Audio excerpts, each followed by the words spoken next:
जीता जागता राष्ट्र पुरुष। अटल जी ने कहा था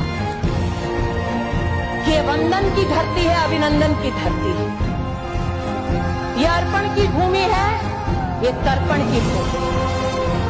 इसकी नदी नदी हमारे लिए गंगा है, इसका कंकड़ कंकड़ हमारे लिए शंकर है।